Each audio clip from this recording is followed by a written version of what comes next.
YouTube, it's the Dbtgamer show, episode 148, and today I'm going to review Legend of Zelda Spirit Tracks for the Nintendo DS.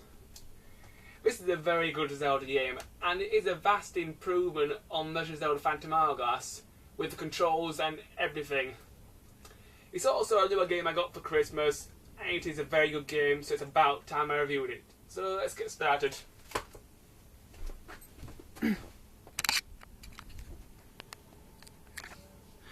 Okay, that's my DS set up YouTube, so let's start this review. Now, Legend of Zelda Spirit Tracks is a very good game. It's a vast improvement on Legend of Zelda Phantom Hourglass. Let's kick off with the story for this game. The story for this game is very, very good. Basically, this game is set about 100 years after Phantom Hourglass, and Princess Zelda has got her own kingdom now, and it's still very medieval, and it's a really nice kingdom. And there's this weird character called the Chancellor, and right at the beginning of the game he unveils his evil plot. And he steals Princess Zelda's body, which Princess Zelda is furious about. She goes completely mental. Which is one of the funniest things about this game, because the humour in this game is awesome. And then Princess Zelda finds out that she can get her body back and she can reclaim it for herself. So she sends Link to visit the 4 spirit temples to rebuild the spirit tracks so she can get her body back. There's also one temple in the game called the Spirit Temple, which is very similar to the Temple of the Ocean King. And in this temple you get to play as both Link and Zelda. Now, since Zelda's a ghost and she can't really do that much, if you attack these giant knight-looking creatures with your sword, you can actually let Zelda possess these creatures and do loads of cool stuff with Princess Zelda, which I thought was really, really cool. The story for the game is very, very good. The game itself is about 20 to 30 hours long. It is a very good game, it's a lot of fun.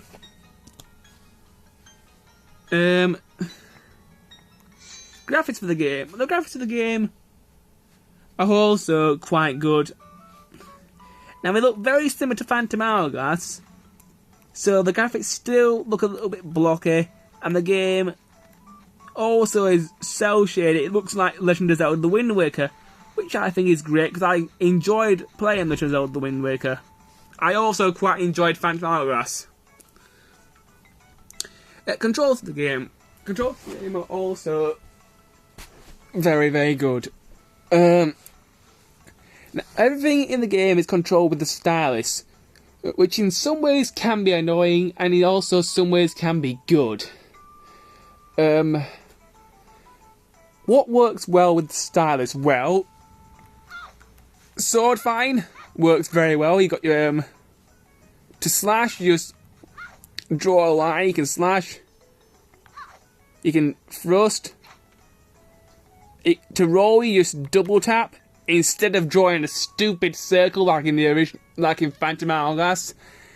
That is one of the major improvements in this game. You just double tap anywhere on the screen. You can use the roll attack, and it just works really well, unlike in Phantom Hourglass. One thing that doesn't work that well at all is the shield. The shield doesn't work that well at all.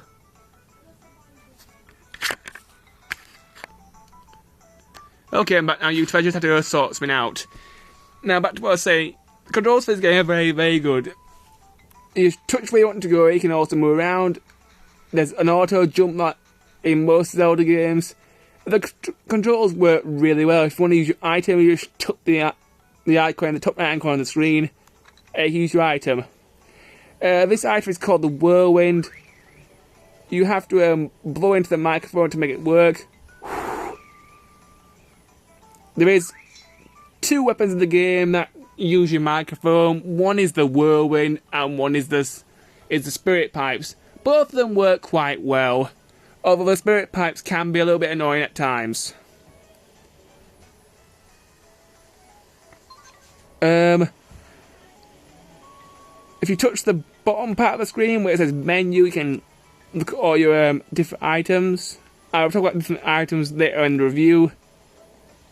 You can also save down here and that sort of thing. That's basically honestly that controls the game, YouTube. The controls are very, very good, apart from the shield doesn't seem to work very well. Multiplayer for the game. The multiplayer for the game is also pretty good. You can trade treasures throughout the game, so you can build new trains and that sort of thing. You can also do some 2-player battles, which is kind of nice. I haven't played much in the multiplayer mode, but it's okay. Music for the game. The music for the game is also very good. I liked quite a lot of the music in the game.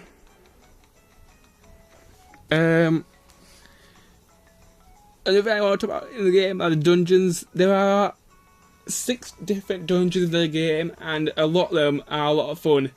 Probably my favourite dungeon in the game was the ice dungeon, because in the ice dungeon there were a lot of good puzzles and it was just a lot of fun to go through.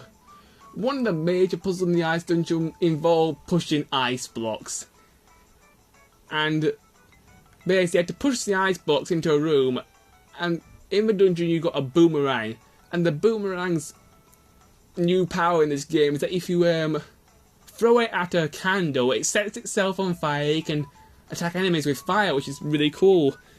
But if you throw your boomerang at an ice candle, you can freeze enemies and freeze water, which is really cool, because in the ice dungeon, one of the major puzzles, which was kind of frustrating but also really funny and also a lot of fun, were the puzzles where you had to freeze the water, then push the ice block over the water whilst the whilst the water started to unfreeze.